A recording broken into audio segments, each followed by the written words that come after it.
اعوذ باللہ من الشیطان الرجیم بسم اللہ الرحمن الرحیم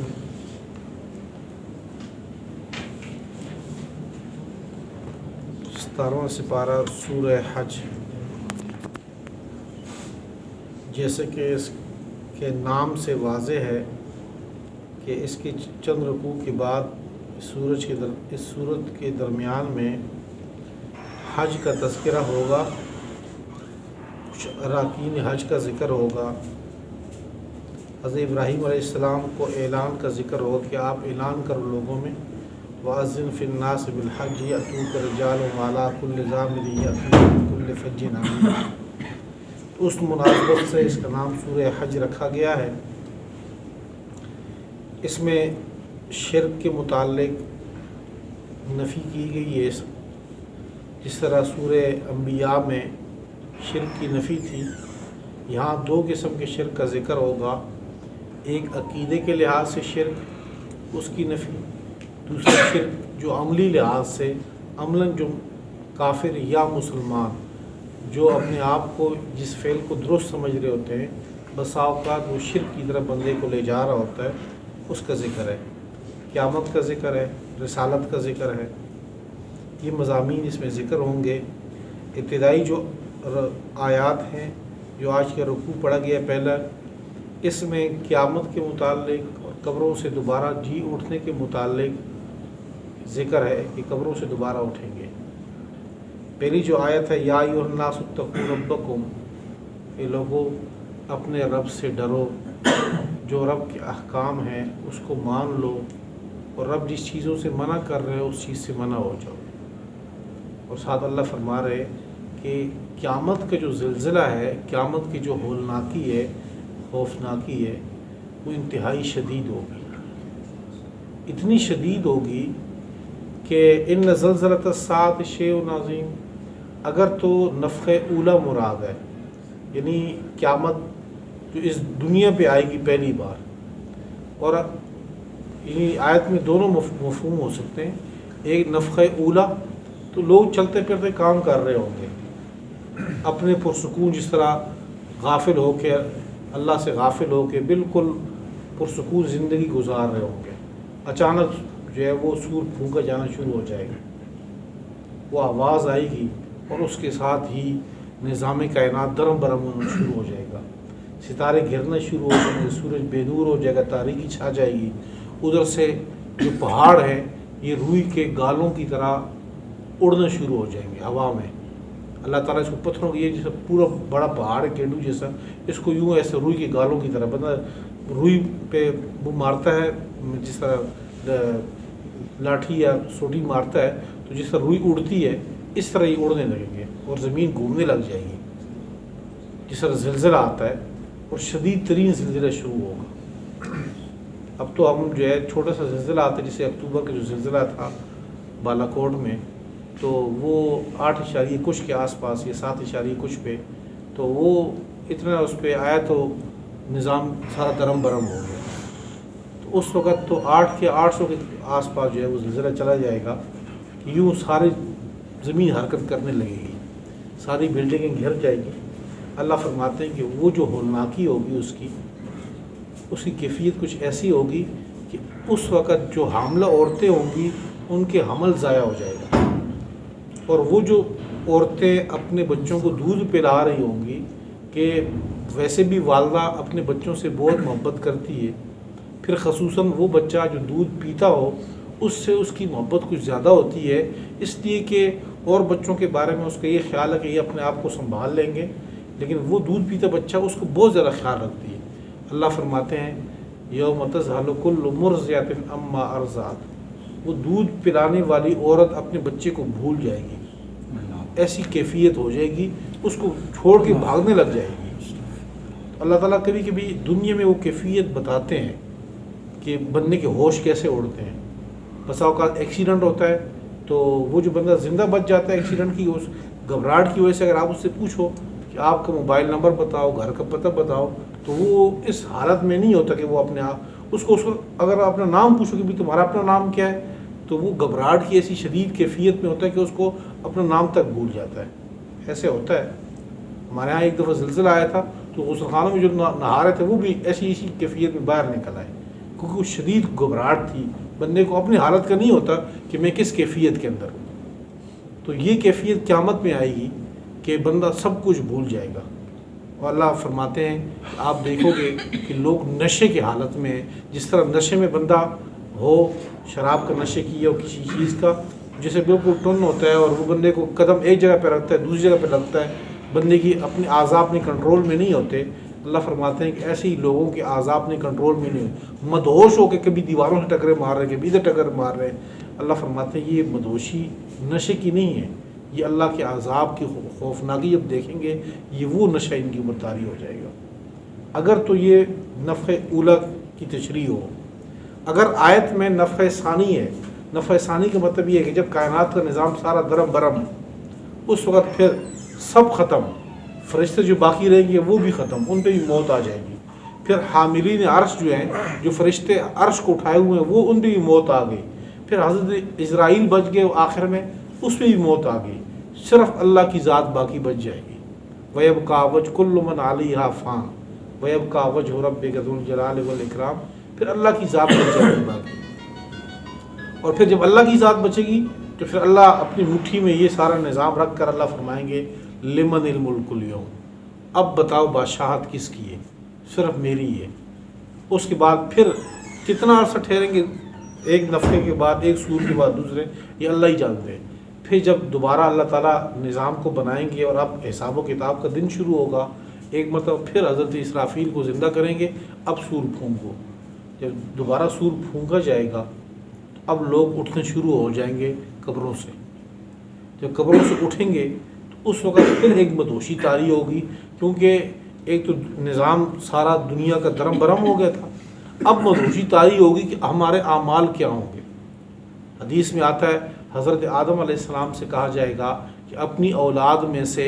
جو 99 ہیں وہ جہنم کی طرف آپ کے جائیں گے, جو 99 1000 میں سے ایک بندہ جنت کی طرف جائے گا,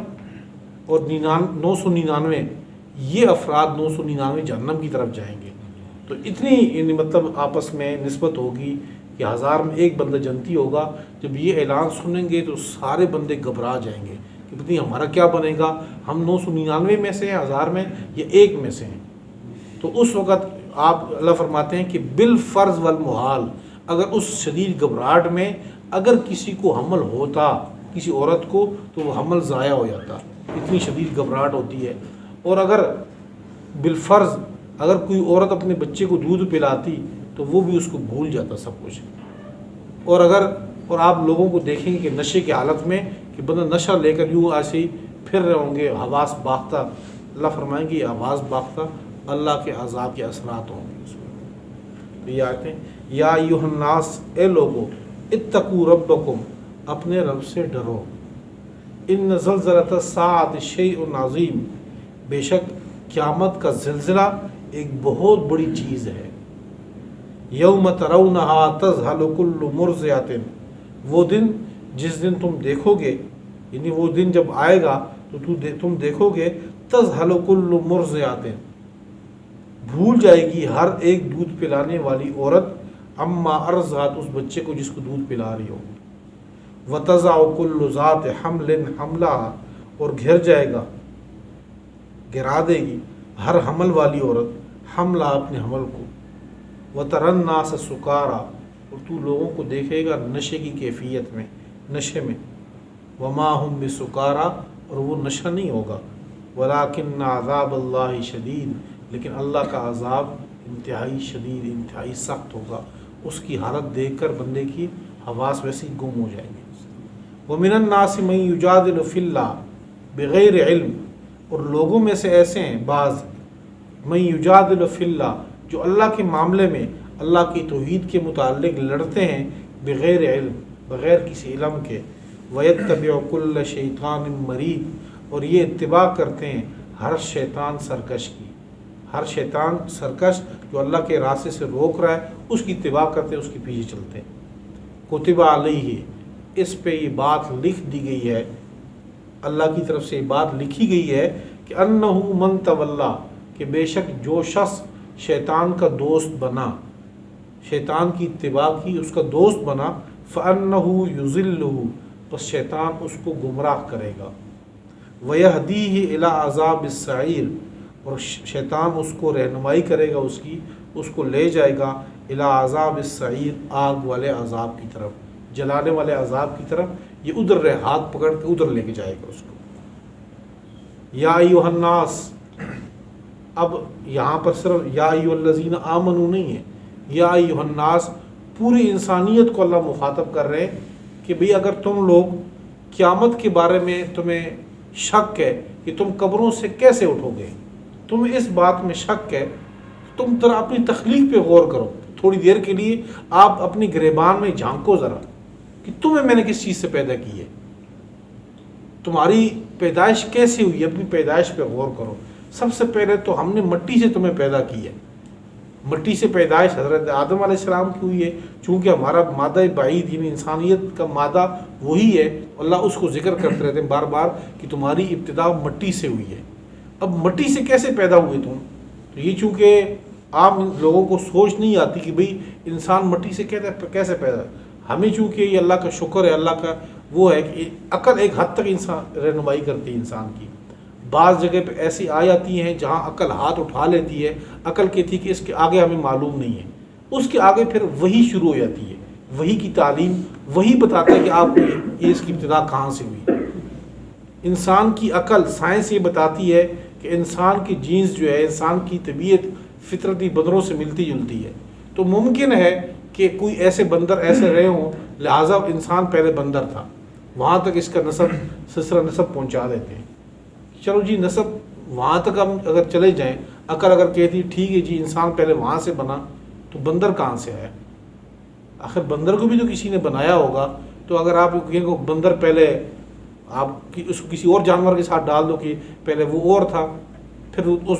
دوسرے بندے کے پوچھیں گے کہ وہ آخر وہ مخلوق کہاں سے آئی، کہیں تو جا کر شرح ہو جائے گا، آخر میں آپ لوگ ہاتھ اٹھا لو گے کہ نہیں جی ہمیں ہی نہیں پتہ کہ یہ اس کے بعد کہاں سے ابتدا ہوئی۔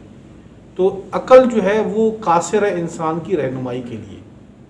اور آگے پھر وہی کا علم بتاتا ہے کہ آپ کی ابتدا کہاں سے ہوئی ہے۔ اللہ فرماتے ہیں کہ تمہاری ابتدا مٹی سے ہوئی ہے، تو مٹی سے میں نے کیسے بنایا، کتنی عجیب طریقے سے، اس پہ غور نہیں کرتے۔ چلو مٹی کو تو چھوڑ دو، وہ تو آپ کے سامنے نہیں ہے، وہ تو آدم علیہ السلام کی جس وقت میں نے تخلیق کی مٹی سے، وہ تو تمہارے سامنے نہیں ہے۔ تمہارے سامنے ایک اور چیز تو ہے، وہ کون سی ہے؟ وہ نطفہ، وہ پانی کا قطرہ ماں کی رحم میں جب پڑتا ہے، وہ تو تمہارے سامنے اس کی میں بنا رہا ہوں،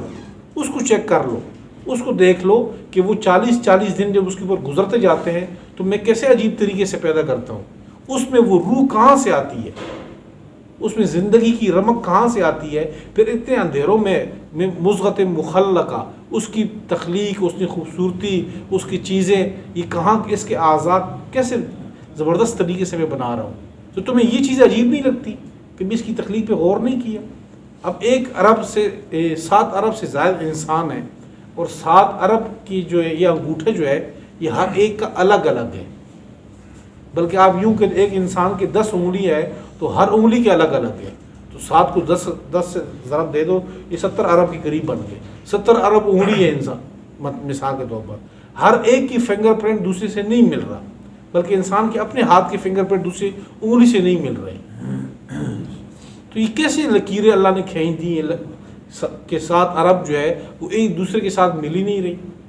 اس کی تخلیق پر ہم غور ہی نہیں کرتے۔ اللہ فرماتے ہیں یہ جو چیزیں آپ کے سامنے ہو رہی ہیں اس پہ غور کر لو کہ زندگی کی رمق کہاں سے آئے گی۔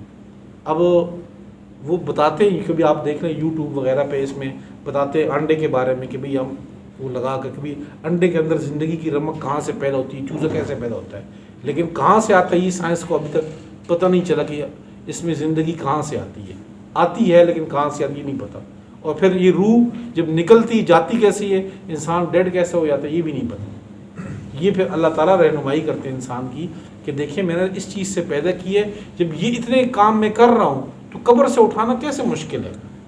چلو اس کو چھوڑ دو، آپ زمین کو دیکھ لو، زمین آپ کی بنجر ہوتی ہے، وہاں پانی کوئی نہیں، زمین پر کچھ بیج ڈالو وہ بیج ختم، ضائع ہو جائے گا، جل جاتا ہے، وہ کچھ بھی نہیں اگاتا۔ آپ دیکھ لیں یہ آپ سامنے زمین ہے، اس پہ آپ مونگ پھلی ڈالیں ابھی نہیں ہوگے گی، آپ کوئی اور چیز ڈالیں نہیں ڈالیں، اس کے اپنا مخصوص زمینیں ہیں، مخصوص جگہ ہے اور مخصوص وقت ہے۔ ایک وقت آتے اللہ فرماتے ہیں زمین بالکل ختم ہو جاتی ہے، اس پہ اگر کوئی بیج ڈالو گے نہیں ہوگے گا، اور پھر جب اللہ تعالیٰ شانو اوپر سے پانی برساتے ہیں، وقت آتے ہیں اس کا ہل چلاؤ، اس میں ڈالو چیز، پھر نکال دیتے ہیں اس کو۔ تو اس زندگی سے ہی آپ دیکھ لو کہ اللہ تعالیٰ کیسے بنا رہے ہیں۔ جب یہ چیز ایک آپ جو ہے گندم کا دان ڈالو اس میں، وہ 70 دانے اندر سے نکل آئے، اس سے ایک سٹے نکل آئے، 7 سٹے اس سے نکل آئے اس سے، تو یہ جو زندگی ہے یہ بھی اللہ ہی کر رہا ہے۔ تو کل قیامت میں قبروں سے یوں ہی اللہ جل شانہ اٹھائیں گے۔ جب اتنی بعید باتیں اللہ کر رہے ہیں اور اس کے بارے میں آپ کہتے ہو کہ بھئی یہ خود ایک نظام چل رہا ہے، تو وہ بھی پھر ایک نظام ہی ہوگا قبروں سے اٹھائے جانے کا۔ یا ایھا الناس، اے لوگو، ان کنتم فی ریب من البعث، اگر تم قیامت میں دوبارہ اٹھنے کے بارے میں شک میں مبتلا ہو، تو فإنا خلقناکم، تو پس غور کرو کچھ چیزیں اور بھی، فإنا خلقناکم، پس ہم نے تمہیں پیدا کیا ہے، بے شک ہم نے تمہیں پیدا کیے، من تراب، مٹی سے، یہ ہمارا انسان کا مادہ بعید ہے، انسان اس مادے سے پیدا ہے اور پھر اس جسم نے مٹی میں مل جانا ہے، ثم من نطفہ، پھر پانی سے نطفہ، ثم من علقہ، پھر جمع ہوا خون، جب 40 دن مزید گزر جائے تو یہ جمع ہوا خون بن جاتا ہے، ثم من مضغہ، پھر وہ لوتھڑا گوشت کا، مخلقۃ، جس کے اوپر نقش و نگار نقشہ بنا ہو،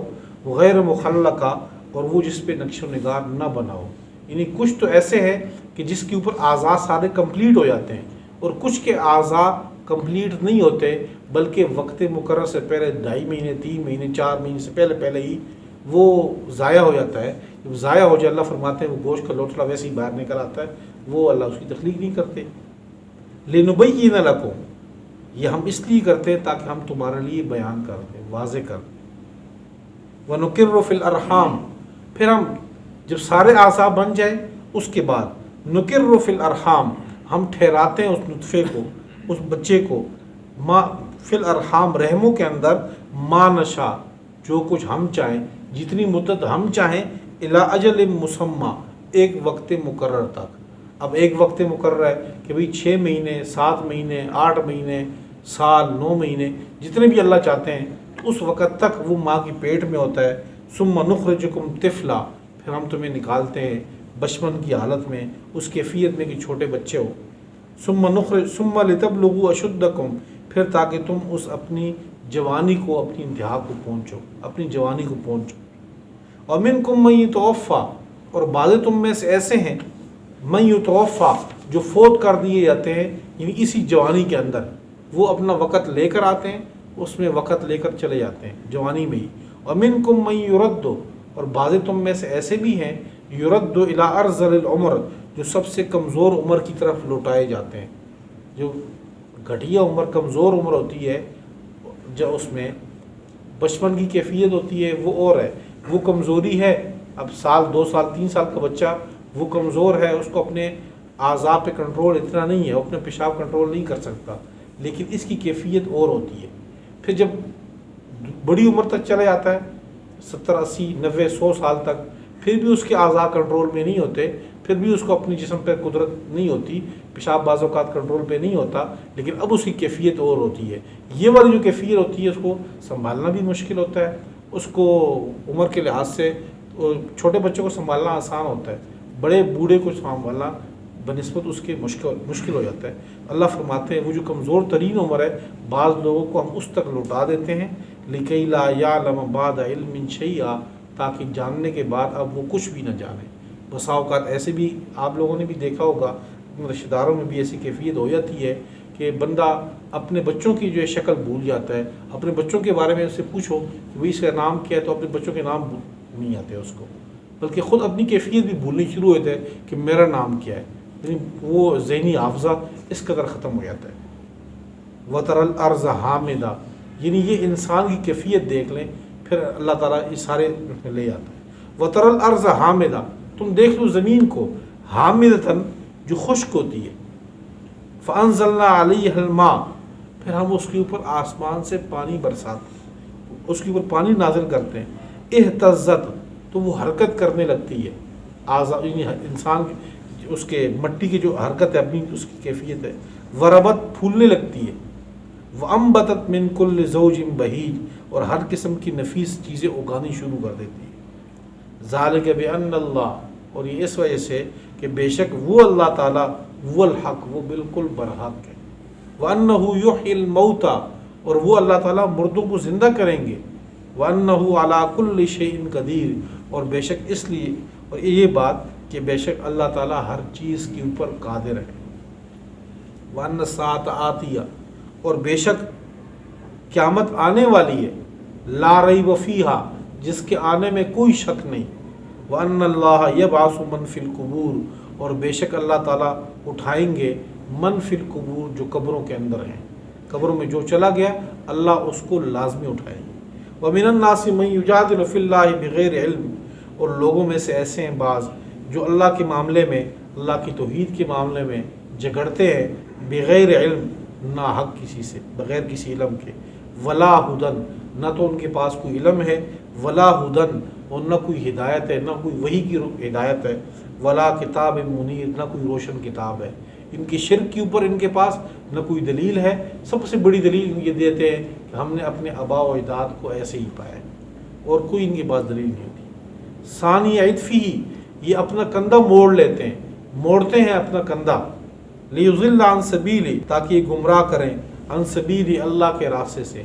خود آپ کی بات سن کے ثانی عطفی اعراض کر لیتے ہیں، کندھا موڑ لیتے ہیں، اعراض کر لیتے ہیں تاکہ اللہ کے راستے سے گمراہ کریں۔ لہو فی الدنیا خزی اس کے لیے دنیا کے اندر رسوائی ہے، وَنُذِيقُهُ يَوْمَ الْقِيَامَةِ عَذَابَ الْحَرِيقِ اور ہم چکھائیں گے اس کو قیامت کے دن جلانے والا سخت آگ کا عذاب۔ ذَلِكَ بِمَا قَدَّمَتْ يَدَاكَ اور یہ اس وجہ سے کہ بے شک تمہارے دونوں ہاتھوں نے جو آگے بھیجا ہے، یعنی تمہیں تمہارے اعمال کی سزا ملے گی۔ وَأَنَّ اللَّهَ لَيْسَ بِظَلَّامٍ لِّلْعَبِيدِ اور بے شک اللہ تعالیٰ اپنے بندوں پر بالکل بھی ظلم نہیں کرتے۔ اگر عذاب کا مستحق ہے تو اپنے اعمال کی وجہ سے اللہ کسی پر ظلم نہیں کرتے۔